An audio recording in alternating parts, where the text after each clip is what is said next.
ஜெய் ஸ்ரீராம். நமது குமரி மாவட்டத்தில் பிரசித்தி பெற்ற அருள்மிகு ஸ்ரீ ராமர் ஆலயம் வைகுண்டபுரத்தில் அமைந்துள்ளது. ஆலய திருப்பணிகள் நடந்து கொண்டிருக்கிறது. மதுரை ஆதீனம், செங்கோல் ஆதீனம், சுவாமி சைத்தன்யானந்தஜி மகாராஜ் மற்றும் சாதுக்களின் ஆசியுடன் நூதன ஆலய அஷ்டபந்தன மகா கும்பாபிஷேகம் வருகிற ஜூன் மாதம் 27ஆம் தேதி காலை 9 மணிக்கு நடைபெற உள்ளது.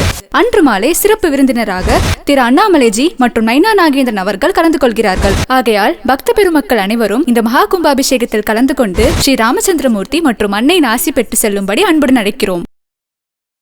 நீ எழுதி வச்சுக்க, ஒரு நாள் இந்த நாட்டின் பிரதம அமைச்சர்கள், இந்த நாட்டின் பெரிய பெரிய அமைச்சர் பெருமக்கள், இந்த நாட்டில் இருக்க அறிவியல் விஞ்ஞானிகள், இவன் எவனுக்கும் இல்லாத மதிப்பு உழுது வளர்ச்சி உலகத்துக்கு சோதனை உணவர் குடிக்கும் வருவாய். ஆவின் பால் விற்கிறது அரசு. எங்கே இருக்கிறது பால்? மாடு எங்கே இருக்கிறது? கேள்விக்கு பதில் உண்டா?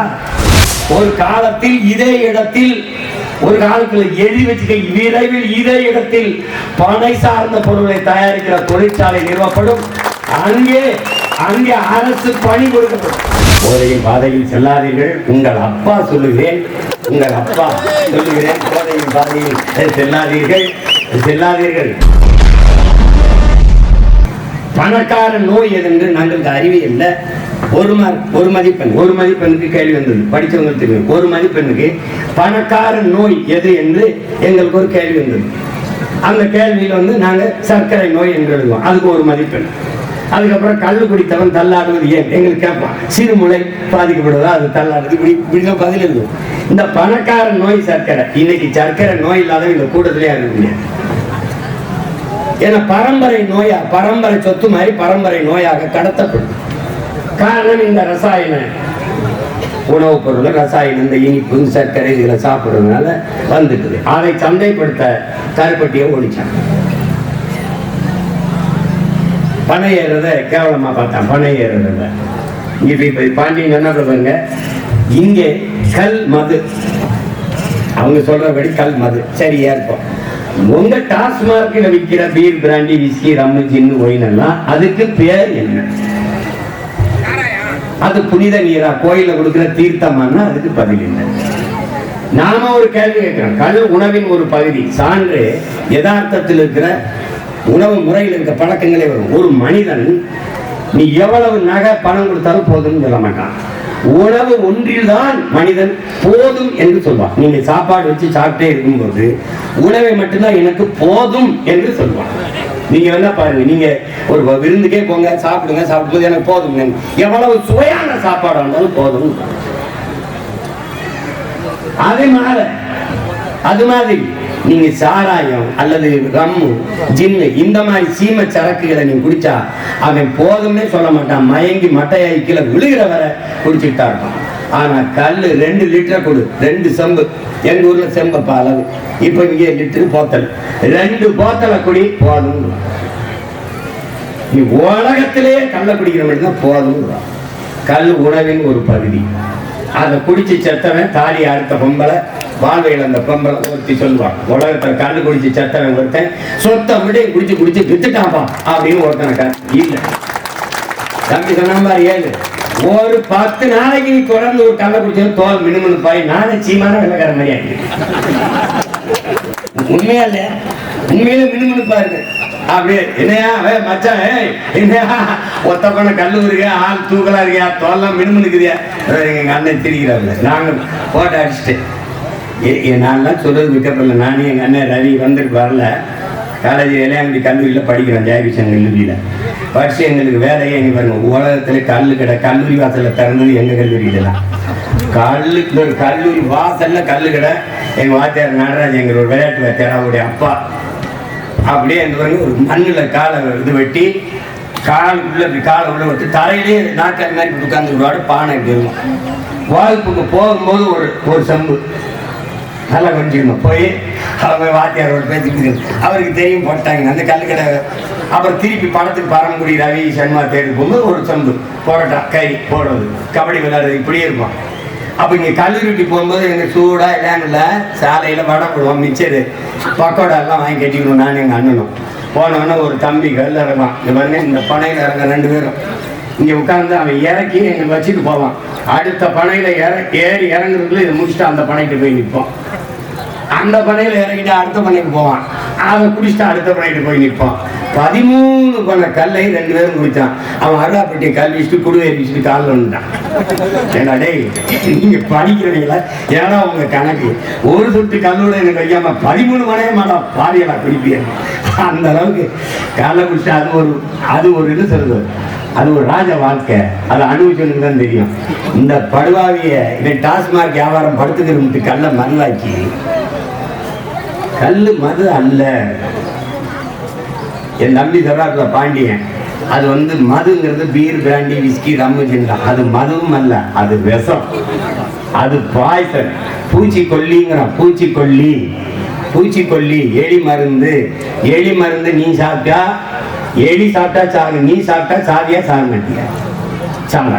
பூச்சிக்கொல்லி. ஜெர்மன்ல இருந்து ஒரு லேடி வந்திருக்கா, ஒரு பொம்பளை வந்தானா, ஆரவையில் அப்பாவை சந்திச்சு நம்மால் வரப்பா பேசிட்டு இருக்கும்போது ஆழ்வார், நீ இந்த பூச்சிக்கொல்லின்றியா, அதை நீ கொஞ்சம் சாப்பிடு அப்படின்னா, ஆகா இந்த பொம்பளை நம்ம உயிர்கள்லாம் உழ வைக்கிறா அப்படின்னு. சாப்பிட்டா என்ன ஆகும், செத்து போயிடும். அப்போ எப்படி நீ பூச்சிக்கொல்லிங்கிற, அதை உயிர்கொல்லின்னு சொல்லணும், அப்படிதான் சொல்லணும். அப்போ இந்த கடையில டாஸ்மாக் கடையில விற்கிற இந்த ரம்மு, இந்த விஸ்கி, இந்த பிராண்டிய நம்ம மது என்று சொல்லக்கூடாது, விஷம் என்றுதான் சொல்லணும். அதை விஷம் என்றுதான் சொல்லணும். போதையின் பாதையில் செல்லாதீர்கள், உங்கள் அப்பா சொல்லுகிறேன், போதையின் பாதையில் செல்லாதீர்கள். எப்படி இருக்கு, வியாபாரி யாரு, கடை முதலாளி யாரு, நான் தான். அவர் தரார், இந்த அரசு எதை கோச்சுக்கிறோம்னு 87 இருந்து இந்த அரசு தான். இந்த அரசு 2016 தேர்தலை சந்திக்கும் போது, நாங்கள் வந்தால் காந்தி ஜெயந்தி என்னைக்கு கடையெல்லாம் மூடிடுவோம். என்னங்க நீங்க மூடுனீங்களே, இப்ப ஒண்ணு இல்லைன்னா இப்படி கேட்டீங்கன்னா வாய மூடிடுவோம்னு மூடிட்டு. எந்த இந்தியாவை எத்தனையோ முதல்வர்கள் ஆளுகிறார்கள், 28 மாநிலங்கள் இருக்குது. எந்த மாநில முதல்வருக்காவது சாராய ஆலை இருக்குது என்று சொல்லுங்கள் பார்க்கலாம். இந்த பக்கம் மிடாசுன்னு ஒரு பெரிய மிடாசு, இந்த பக்கம் பல சாராய ஆலைகள் அவர்கள் பேர்ல அல்லது அவர்கள் பினாமி பேர்ல இருக்கு, அவர்களுடைய ஆட்கள் பேர்ல. இப்போ இந்த டாஸ்மாக் இந்த கல்லை திறந்து விட்டால், இந்த கல்லை பருகிற இந்த கல் என்று சொல்லையே நாங்கள் வெறுக்கிறோம். நாங்கள் அதை மூலிகை சார், தென்னம்பால், பனம்பால், ஈச்சம்பால், மூலிகை சார் என்றோம். இவ்வளவு உண்டு அருகம்புல்லு சாறு, கோதுமை புல்லு சாறு உடம்புக்கு நல்லதுன்னா, இது எவ்வளவு பெரிய புல், இந்த புல்லின் சாறு எவ்வளவு உடம்புக்கு நல்லதுங்கிறத நீ கற்பனை பண்ணிக்கலாம். தாயின் முளை மார்பிலிருந்து பால் போல இந்த பனைத்தன்னையின் அந்த மார்பிலிருந்து வருகிற ஒரு மூலிகை பால். அது எந்த செயற்கையும் இல்லை. பதனையிலிருந்து வர கருப்பட்டியை விட கல்லில் இருந்து வர அந்த பனைத்தண்ணியில் இருந்து அந்த கல்லில் இருந்து வர கருப்பட்டிக்கு விலை அதிகம். ஏன்னா இதுல சுண்ணாம்பு தேய்க்கிறான், சற்று கலப்படமாகுதுங்கிறான் வெளிநாடு இல்லை. அப்ப அந்த அவ்வளவு ஒரு மூலிகை சார் அது. இப்ப நாங்க அதிகாரத்துக்கு வரும்போது இந்த சீமச்சாருக்கெல்லாம் மூடிகிறோம். உயர்ந்த விடுதிகள், சுற்றுலா தலங்கள், நட்சத்திர விடுதிகள், இந்த ரெசார்ட் அதெல்லாம் இருக்கிற இடங்களை கடற்கரை பகுதியில் வேணா வச்சுக்கலாம். நீ வேணா வெளிநாட்டுக்கார பயணிகள் வந்து குடிக்கிறது வச்சுக்கலாம். ஆனால் பனம்பால், தென்னம்பால், மூலிகை சாறு என்று சொல்லுவோம். கல்லுண்ணாமை பற்றி எங்க பாட்டன் பாடிட்டாருன்னா, வேணாம் கல்லுங்கிற சொல்லு, வேணாம்பா கல்லுங்கிற வேணாம், மூலிகை சாறு. நான் கேட்டேன் பாண்டியன்ட்ட, நமக்கு பனை கொஞ்ச காலம் தான் வருது, 3 மாசம் தான் வருது, தென்னை மரம் வருது, ஆனா போதுமான அளவுக்கு ஈடு கட்ட முடியாது. அப்ப என்ன பண்ணலாம்னா ஈச்சையை வளர்த்துடலாம் அப்படின்னால. அப்ப நாங்க ஒரு திட்டம் வச்சிருந்தோம். எங்களுடைய 2016 ஆட்சிக்கு வந்தால் எப்படி ஆட்சி நடத்துங்கிற ஒரு வரைவை கொடுத்துங்க. அதுல பல கோடி பனை திட்டம், 10 ஆண்டு பசுமை திட்டம்ங்கிற ஒரு திட்டத்தை நாங்க கொடுத்துருக்கோம். அந்த திட்டத்துல பாண்டியன் சொல்றாருல, அங்கெங்கே பனை விதைகள் நடப்பட்டு மரங்கள் வளர்க்கப்பட்டு வருகிறதுன்னு, அதுல எங்க பிள்ளைகள் சுற்றுச்சூழல் பாசறை பிள்ளை. இதுல தொடர்ந்து இப்படியே நம்ம போராடி கொண்டு இருக்க முடியாது. கல்லுக்கு தடையை இந்த அரசு நீக்கவில்லை என்றால், தடையை விதிக்காத ஒரு அதிகாரத்தை உருவாக்குவதற்கு வேளாண் பெருங்குடி மக்கள் தயாராக வேண்டும். அது இல்லைன்னா வடிவிட்டு சும்மா ஒவ்வொரு ஆண்டு ஒரு நாள் கூட்டி இதே இடத்துல கூட்டத்தை போட்டு கல்லறைக்கு அனுமதி விடு, கல்லறைக்கு அனுமதி விடு, கல்லறைக்கு. எங்க ஊர்ல கல்லறைக்கு நான் சொந்த கண்ணை பிடிச்சிட்டு போயிட்டோம்னா, நான் எங்க அண்ணனை கூட்டவா போலீஸ் ஸ்டேஷன் போங்க, என் ஊர் திசை பக்கம் போனீங்கன்னா ஸ்டேஷன் இருக்காது, பேர் தெரிஞ்சுக்கேன். இது வேலை சேட்டை. பக்கத்துல இருக்க டாஸ்மாக் குடிச்சு தாலி எடுத்துட்டு போறான், கொலையை வெட்டிட்டு கழுத்தை வெட்டி கொண்டுட்டு போறான். அதை தடுக்க துப்பு இல்லை. இந்த மாதிரி ஒரு அரசு எங்கேயாவது வரியா? நீ குடிக்க போகும்போது கார்ல போகலாம், குடிச்சிட்டு கார் வெட்டி வரக்கூடாது, குடிச்சிட்டு கார் வெட்டி போகக்கூடாது. ஓரத்தில் நின்றுக்கிட்டு இங்கே வா இங்கே வா இங்கே வா இங்கே வா ஊது ஊது 1000 ரூபா 1000 ரூபா பெனால்டி. இதெல்லாம் நல்லா ஊதுவான். உள்ள தீவிரவாதி சுடும்போது வேலைக்கு வந்து நின்றுவான். இதெல்லாம் பாய்ச்சல் போற நம்ம பிள்ளைய மூக்குத்தியில விட்டு கொண்டு மூக்குத்தியில கொண்டு போகணும்னு பாப்பா. மூக்குத்தியில அவ்வளவு பெர்ஃபெக்ஷன், மூக்குத்திக்குள்ள கூட விட்டு கொண்டு விட மாட்டான். தீவிரவாதி பாடல பாய்ச்சல் போற பிள்ளைய சோதிக்கிறவன் பயங்கரவாதி உள்ள விட்டான். அவன் துப்பாக்கி எப்படி கொண்டாந்தான் தெரியாது. எப்படிப்பட்ட ஆளுகள் பார்த்துக்க. கால கொடுமை இதெல்லாம் ஒழிக்கணும்னா ஒரு வழிதான் இருக்கு. ஒவ்வொரு நாளும் போராடி கொண்டு மக்களின் பிரச்சனைகளை அரசு கையில் எடுக்காத போது அதிகாரத்தையும் அரசையும் மக்கள் கையில் எடுப்பதை தவிர வேற வழி இல்லை. அப்படி ஒரு அதிகாரம் உருவாகும் போதுதான் அது மக்கள் அதிகாரமாக மக்கள் ஆட்சியா இருக்கும். இங்கே தேர்தல் அரசியல், கட்சி அரசியல் தான் இருக்கு, மக்கள் அரசியல் இல்லை. இங்கே செய்தி அரசியல் தான் இருக்கு, செயல் அரசியலோ சேவை அரசியலோ இல்லை. இந்த பனையை பயன்படுத்தி பனை சார்ந்த தொழிற்சாலை, தென்னை சார்ந்த தொழிற்சாலை, நிலமும் வளமும் சார்ந்த தொழிற்சாலை. எங்களுடைய அரசு அமையும் போது ஒரு பனை சார்ந்த தொழிற்சாலை இந்த மாதிரி 1500 காத்தாளப்பன் கையெழுந்து நிலையில் இல்லை. அவனவன் வாழ்விடத்தில் அரசு பணி. பனையிலிருந்து வெள்ளம், நாட்டு சக்கரை தயாரிக்கிறது, பனை ஓடை, கொட்டான், பாய், நார்ல இருந்து கைத்து கட்டில். ஒரு கட்டில் கைத்து கட்டில் வரை அமெரிக்காவின் உடன் பிறந்தவனை தட்டிப்பார் 40,000 ரூபாய். 40,000 ரூபாய். உனக்கு எங்க பொருளாதாரம் இருக்குன்னு தெரியல. நீ சாராய பொருளாதாரத்தில் இருக்க. ஆண்டு ஒன்றுக்கு 50,000 கோடிக்கு சாராயத்தை குடிக்க வச்ச அந்த காசுல இருந்து அரசு நடத்தி கொண்டிருக்கு. இந்த நாட்டில் பாலின் சந்தை மதிப்பு எவ்வளவு இருக்கு? நான் 2016 ஆட்சி வரை கொடுக்கும் போது 3 லட்சம் கோடி, இன்னைக்கு குறைஞ்சது 6 லட்சம் கோடி இருக்கும். பாலின் சந்தை மதிப்பு மட்டும். ஆவின் பால் விற்கிறது அரசு. எங்கே இருக்கிறது பால்? மாடு எங்கே இருக்கிறது? கேள்விக்கு பதில் உண்டா? மாட்டு பாலை அரசு விற்கிறது, மாடு எங்கே? கிடையாது. அப்ப நீ பாலை குடிக்கிறியா? எதை குடிக்கிற? மாடை இல்லாத ஒரு பால் எங்கிருந்து வருகிறது? கேள்வி இல்லை. அப்போ இதையெல்லாம் மீட்டெடுக்க வேண்டியது கல்லு நல்லசாமிங்கிற பெருந்தகையுடையதோ பாண்டியுடையதோ இல்ல, இந்த மண்ணில் பிறந்த ஒவ்வொரு மகளினுடைய பிறவி கடமை பொறுப்பு என்பதை உணர்ந்து நிற்கணும். இது பனையேறிகளுக்கான பிரச்சனை இல்ல, நம் பரம்பரைக்கான பிரச்சனை. பாண்டியன் சொல்ற மாதிரி ஒரே ஒரு சமூகம் மட்டும் பனையேறதில்லடா. இங்க முடி வெட்டுறவெல்லாம் இந்த சமூகம் நினைச்சிருக்கான். அமெரிக்கால முடி வெட்டுற சமூகம் இல்ல. இங்கே நாங்க ஆடு மாடு மேய்க்கிறவனும் கோளாறு நினைச்சிருக்கான். அமெரிக்காலையும் ஆஸ்திரேலியா ஆடு மாடு மேய்க்கிறான்டா, அவன் யாரும் இல்ல. நினைச்சிருக்கான், அப்படிதான் நினைச்சிருக்கான். ஏசுநாதர் வந்து எங்காலும் கோளாறு நினைச்சிருக்க ஆடு மாடு மேய்க்கிறது, அப்படிதான் நினைச்சுக்கிட்டு நம்மளால. இங்க யாதவன் மட்டும் நல்ல பிரசாத்தையும் முடையாச்சு. இங்க யாதவும் அவன் ஆடு மாடு மேய்க்கிறான், நாங்களும் மேய்க்கிறோம். அவன் யாதவன், நான் கோன். புரியுதா உங்களுக்கு? நான் இஸ்லாத்தை ஏற்றுக்கிட்டேன்னா அவன் அரேபியன், அவன் உருது, நான் தமிழன். ஒரு இறையை ஏற்று நபி மொழியை ஏற்று அந்த வழியா ஏற்று பின்பற்றிருக்கோம், அவ்வளவுதான். இந்த புரிதல் உனக்கு வரணும். ஒரு காலத்தில் இதே இடத்தில், ஒரு காலத்தில் எழுதி வச்சுக்க, விரைவில் இதே இடத்தில் பனை சார்ந்த பொருளை தயாரிக்கிற தொழிற்சாலை நிறுவப்படும். அங்கே அரசு பணி கொடுக்கப்படும். பாண்டியவரால் அண்ணன் மறந்துருங்க. உங்களை மாதிரி 100 பேரை தேர்ந்தெடுத்து 100 பேரை பேராசிரியராக்கி பனை எப்படி ஏறி பனை வந்து பதவி இருக்கிறது கல்லர் படிக்கணும் கற்றுக் கொடு. நீ ப்ரொஃபஸர், மற்றவங்க ஸ்டூடெண்ட்ஸு. எவனை யாருன்னா அரசு பணி.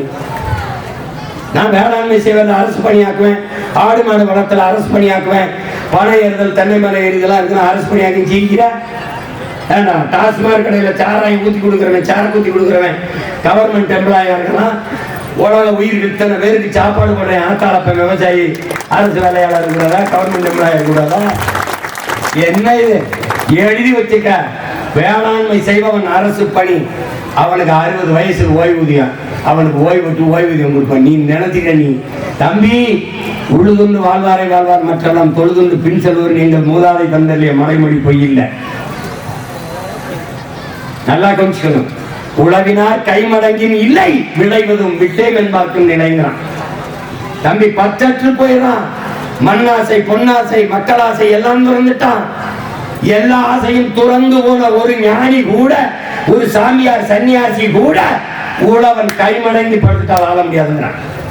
சோர்லைன்னு செத்து போய் இந்த செல்போன் இல்லாம வாழ்ந்துட முடியும், தொலைக்காட்சி இல்லாம வாழ்ந்துட முடியும், கார் இல்லாம வாழ்ந்துட முடியும், எது இல்லாமல் வாழ முடியும். நீரும் சோர்லைன்னு செத்து போயிடுறேன். அப்ப புரிஞ்சுக்க தம்பி, தம்பி நீ விண்வெளிக்கு விண்கலத்தை ஏவலாம், ராக்கெட்டை ஏவலாம். அந்த விஞ்ஞானிக்கு சோறு விவசாயம் அனுப்பணும், சந்திரமண்டலத்துக்கு சந்திராயன் அனுப்பலாம், சயின்டிஸ்டுக்கு சாப்பாடு சம்சாரி தான் அனுப்பணும். இந்த பனையும் பனை சார்ந்த இடத்திலே ஒரு தொழிற்சாலை, பனை சார்ந்த நான் பொருட்களை தயாரித்து ஏற்றுமதி செய்து என் நாட்டின் பொருளாதாரத்தை பெருக்கலை. நான் பிரபாகரன் மகளிடா நீ பார்த்து அப்படின்ட்டு அதே இங்க பகிர்வு கடையில, பங்கீட்டு கடையில, ரேஷன் கடையில வெள்ளை சக்கரை பேங்க், நாட்டு சக்கரை கருப்பட்டி கரும்பில் இருந்த வெள்ளம் தான் விநியோகிக்கப்படும். நான் வர்றதுக்கு முன்னாடி ரேஷன் கடையை மூடிடுவான். முன்னாடி ரேஷன் கடையில அரிசி பருப்பு போட்டுக்கிட்டு இருந்தான். இப்ப இல்ல, கொஞ்ச நாள்ல ரேஷன் கடையே இங்க இல்லைன்னு வரும். ரேஷன்ல அரிசி தான் இல்லை, மண்ணெண்ணெய் இல்லை, அப்புறம் கடையே இல்லை. நாங்கள் வரும்போது குறிஞ்சி அங்காடி, மருதம் அங்காடி, நெய்தல் அங்காடின்னு நீதி அரசே கொடுக்கும். அப்படி இல்லை, வெள்ளச்சக்கரை தான் நான் சாப்பிடுவேன், சாகிறதுன்னு ஆயிடுச்சு, அதிகமா வரி கட்டிட்டு சான்னு ரெட்டிக்கு வரியை போட்டு விட்டுருவேன். புரியுதா? நீ கொடுப்படுத்து சாகிறது முடிவுட்டா கூட எனக்கு வரியை கட்டிட்டு செத்து போ. இப்ப என்ன ஆகுது? எங்க அப்பா வந்த பிறகு, அவருடைய பிள்ளைகள் நாங்கெல்லாம் வந்த பிறகு இங்கே கருப்பட்டி காஃபி கிடைக்கும்னு எழுதிக்கிறேன். அது கருப்பட்டி உடைச்சு போடும்போது நீ பாத்தியா? நீ ஆவின் பால் குடிக்கிற அவன்கிட்ட விற்கிறவன்ட்ட எங்க இருக்குன்னு கேட்டியா? முன்னாடிலாம் மாட்டு மடுவை போட்டிருந்தான் ஆவின் பொட்டலத்துல. இப்ப இந்த பக்கம் கருணாநிதி ஐயா படம், இங்க ஸ்டாலின் படம். நான் கேட்டேன், ஓ பால் மாட்டு மடுவில் இருந்து வரலையா, இங்க இருந்தா வருதா? இருந்தா தட்டி பாருவான் ஆவின் பொட்டலத்துல. என்ன தேவை? இது ஒரு கூட்டம். முதலில் நாகரிகம் பெற்ற இனம் போருக்கு மட்டும் போயிருங்கிறான்.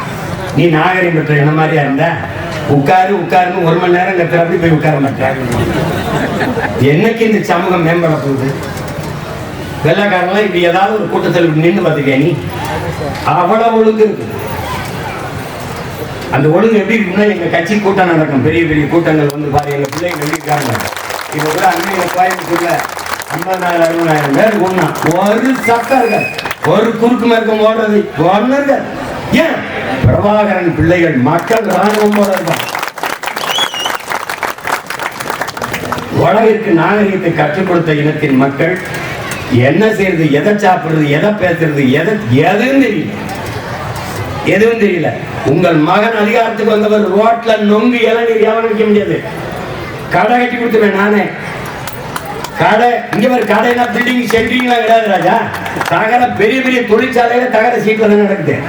கட்டி அங்கே உட்கார்ந்து விற்கணும். நீ நொங்கு வேணுமா, இன்னும் இளநீர் சர்வத்து வேணுமா, நொங்கு சர்வத்து வேணுமா, பதநீர் வேணுமா, என்ன வேணும், போட அங்க நகை வேணும், ஜாய் அலுகாஸ் ஜாஸ் அலுகாஸ்க்கு போக தெரியுது இல்ல, போடா எல்லாம் வேணும் அங்கே குடிட்டான், நொங்கு வேணும் அங்கே குடி. எங்க ஆளு வெயில்ல செருப்பு குடி விட்டப்பட்ட ஏசி அறையில் இருக்கு.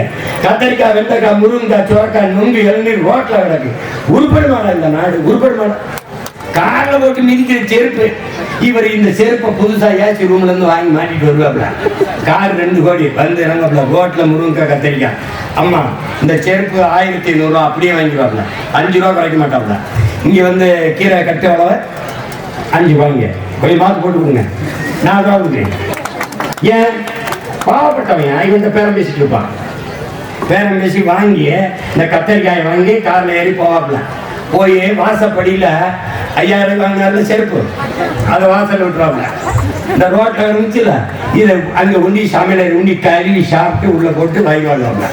எப்படி எங்க ஐடியில கிடக்க வேண்டியது குளிரூட்டா கிட்ட குளிர் அங்க இருக்க வேண்டியது ரோட்ல கிடக்குது. அப்படித்தான் உழைக்கி மக்கள் எல்லாம், வேளாண் பெருங்குடி மக்கள் எல்லாம் ரோட்ல கிடக்குறான். நீ எழுதி வச்சுக்க, ஒரு நாள் இந்த நாட்டின் பிரதம அமைச்சர்கள், இந்த நாட்டின் பெரிய பெரிய அமைச்சர் பெருமக்கள், இந்த நாட்டில் இருக்கிற அறிவியல் விஞ்ஞானிகள், இவன் எவனுக்கும் இல்லாத மதிப்பு உழுது வளர்ச்சி உலகத்துக்கு சோறு வர உணவர் குடிக்கும் வருவார்கள். செஞ்சிக்கு வரும்போது நான் என்ன சொன்னேன்னா, ஐயா அந்த உரிமையை தான் முழக்கமாக வைக்கிறாங்க, நீங்க இருங்க, உங்க பிள்ளைகள் போராடி பெறோம், தைரியமா இருங்க. நான் கூட சொன்னேன், நீங்கெல்லாம் கல்ல இருக்கும் போது என்ன பிரச்சனையா இருக்கு, நானே நான் ஏறி கல்லை இறக்குறேன், இந்த காவல்துறை எதெல்லாம் செய்யுதுன்னு பார்ப்போம் அப்படின்ட்டு. அப்ப நான் என்னன்னா எங்க அன்னைங்கெல்லாம் தம்பி நம்ம எல்லாருமே சேர்ந்து அகாப்பட்டி கட்டிட்டு ஏறுவோம் ஒரு தடவை அப்படின்னு. இப்போ நான் இப்போ சொன்னேன், பாண்டி பெரிய பனையை காட்டிடாத, எனக்கு இப்போ பயிற்சி இல்லை, தொடர்ச்சி இல்லை, சின்னதாக ஒரு பனையை காட்டு, நம்ம அறிவிச்சு சோறுட்டி சீமான் பனை ஏறி கல் இறக்குறாரு. இப்போ இவ்வளவு பேர் நீங்க இருக்கீங்களா, இவ்வளவு பேர் போலீஸா இருப்பான், நீ ஒரு தடவை பாரு, நாளைக்கு அனுப்பு. நான் அகில இந்திய செய்தியாக்கல, நீ பார்த்து ஒரு நாள் வந்து கல் இந்த உயரத்துல வந்து நானே கட்டிட்டு ஏறி ஏதாவது ஒரு பனையில இறக்கி, நான் மட்டும் இல்லை என்னோட நிறைய என் தங்கச்சியெல்லாம் ஏறுவோம்ட்டாப்ல. நான் கூட அன்னைக்கு ஒரு தங்கச்சி இறக்கி பேசுனது ஸ்டேட்டஸ்ல தன் படத்தில் வச்சு பார்த்துருப்பேன்னு நினைக்கிறேன். அது மாதிரி இது செய்யாது. இப்ப நாங்களே ஏறி கல்ல இருக்கிற போராட்டத்தை அடுத்து விரைவில் செய்ய இருக்கிறோம். இப்ப அடுத்து ஆடு மாடுகளின் மாநாடு நடத்த இருக்கிறேன். ஆடு மாடுகளின் மாநாடு தென் மாவட்டத்தில் தேனியை மையப்படுத்தி, அது மாடு ஆடுகளின் மாநாடுன்னு ஒரு தடவை பாரு, மாடு ஆடுகளை எப்படி மாநாடு போடுறதுன்னு ஒரு தடவை பாரு. இந்த மாடு ஆடுகளின் மனச்சான்றாக உங்கள் மகன் நானே பேசுவேன். அப்போவாது இந்த உனக்கு மான ரோசை சூடு தர வருதான்னு பார்ப்போம். அதே மாதிரி நானே பனை ஏறி கல்லை இறக்கி கொடுக்குறேன், அதை வந்து குடிங்க, அதில் ஏதாவது குடிச்சிட்டு செத்தா நானே பொறுப்பு. என் மனைவிட்ட சொன்னேன், ஏங்க உங்களால் முடியாதுங்க, இப்போதான் பயிற்சி இல்லைங்கன்னு. 2 நாள் வந்து பயிற்சி எடுத்தாவது ஏறிடுறதுன்னு முடிவெடுங்க. அடுத்து உறுதியாக பனை இறங்கி செய்கிறது. இதில் ஒன்றும் எழிவில்லை. எந்த வேலையும் செய்யலாம் எழிவல்ல, எந்த வேலையும் செய்யாமல் இருப்பதால் எழிவு. பனை ஏறுதல் என்பது நம்முடைய பரம்பரை பண்பாடு, நம்முடைய தொன்று தொட்ட வேளாண்மையின் ஒரு வடிவம். அதனால் அறிவார்ந்த தமிழ் சமூக மக்கள் நீங்க பருகிறதுன்னு ஆயிட்டா. என் பிள்ளைகள்லாம் கேட்குறாங்க, அண்ணே கேரளாவே கல் குடிச்சிட்டு வரான், புதுச்சேரிவே கல் குடிச்சிட்டு வரான், ஏனே இதை நம்ம ஊர்ல தடை பண்ணி வச்சிருக்காங்க, இதுக்கு நீ ஒரு வழி பண்ண மாட்டியாங்கிறான். பண்றேன் நீர் பண்றேன் அப்படின்னு சொல்லியிருக்கேன். அதனால இதுக்கெல்லாம் ஒரு வழி பண்ணுவோம். கல் நமது உணவு, கல் நமது உரிமை, போராடி பெற வேண்டியது நம் பிறவி கடமை. தொடர்ச்சியாக சற்றும் தளர்ச்சியின்றி கல்லறக்கிற உரிமையை பெற களத்திலே நிற்கிற பெருந்தகை நம்முடைய ஐயா கல்லு நல்லசாமிக்கும் அவருடைய உடன் நிற்கிற தோழர்கள், வேளாண் பெருங்குடி மக்கள் அனைவருக்கும் இந்த பனையேறி கல்லிறக்கிற உரிமையை பெற பனையேரியினுடைய பாதுகாப்பு சங்கத்தினுடைய அமைப்பினுடைய தலைவராக இருந்து தொடர்ந்து முன்னெடுக்கிற என் ஆர்வீர் இளவல் என் அன்பு தம்பி பாண்டியனவருக்கும் அவருடைய இணையருக்கும் அவருடன் நிற்கிற அத்தனை உறவுகளுக்கும் என்னுடைய அன்பும் வணக்கமும். புரட்சி எப்போதும் வெல்லும், நம்முடைய போராட்டமும் ஒரு நாள் வெல்லும். நன்றி, வணக்கம். நான் தமிழ். RSI ஃப்ளாஷ் மீடியா என்கிற சேனலை இதுவரை சப்ஸ்கிரைப் பண்ணாதவங்க மறக்காம சப்ஸ்கிரைப் பண்ணுங்க. பக்கத்துல இருக்க பெல் ஐக்கானை பிரஸ் பண்ணி ஆல் கொடுத்து வைங்க. இந்த வீடியோ உங்களுக்கு பிடிச்சிருந்ததுன்னா உங்க ஃப்ரெண்ட்ஸுக்கு ஷேர் பண்ணுங்க. மறக்காம லைக் போடுங்க.